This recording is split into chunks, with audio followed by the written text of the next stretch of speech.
All right, hey there, Rivet crew. Happy Thursday. We have some interval work to do today. We're doing 5 rounds of 3 minutes on, 1 minute off.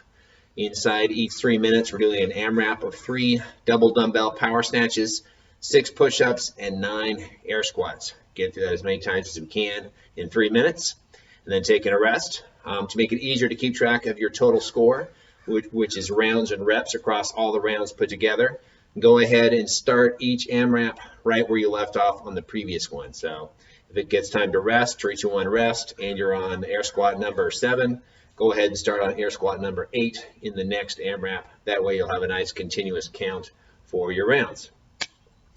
But movements should all be done ideally unbroken today. Really relatively small numbers, right?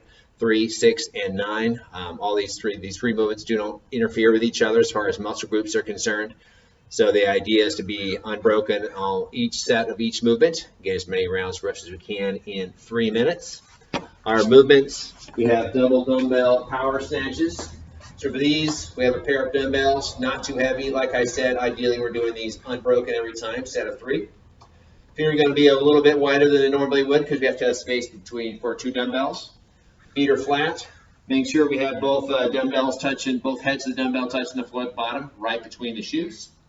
We want this to be a very leg and hip-driven movement, right? Nice, big, smooth movement going all the way up and overhead, fully extending, bringing them right back down. Both bells touch the floor and drive it up again. Touch and drive. Double dumbbells. If you only have 1 dumbbell, this could easily be single dumbbell snatches, of course. Let's go ahead and do 3 on each side for a total of 6. A little closer to the feet, but same idea, just going straight up overhead. If you only have, let's say, a kettlebell, we could easily do kettlebell swings instead of the snatches. Make sure they're going all the way overhead, though, with your kettlebell swings. Push-ups, of course. Want to see nice straight line through the hips and knees, right? Straight hips and knees going all the way down to the bottom, touching the chest at the bottom, and fully extending the arms at the top. And then air squats, as forever and always, fully extended hips and knees at the top, and breaking parallel at the bottom.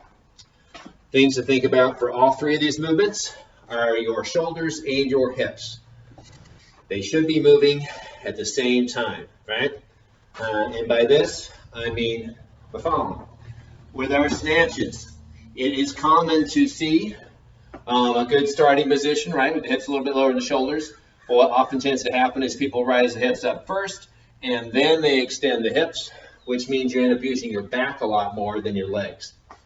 We want to use our legs more than our back, right? Legs first. So pay attention when you're pulling those weights from the floor that the hips and shoulders come up at the same rate as opposed to hips first, right? So you're going to go straight up and finish. So hips and shoulders. Same thing with push-ups. We want those hips and shoulders to move up and down at the same rate. The common flaw with the push-up is we end up doing a little bit of the snaking. We're either going down, or we're kind of sticking the butt up first, right? We're pushing it up and back. Or even more common is we kind of see the shoulders coming up first and then the hips. We end up doing a little bit of a snake in our push-up. So think about plank position, right? Nice, solid, straight line through the hips and knees. And this way the shoulders and hips go up and down at the same time. And then squats, of course, kind of like the snatches. Common thing here is to squat down and then to kind of drive the hips up first, and that way the shoulders drop forward, and so the hips come up and then the shoulders come up. So we'll kind of a constant angle so the hips and shoulders go up and down the same rate. All right? That's all I got for you today. Again, 5 rounds. Each round is a 3-minute AMRAP.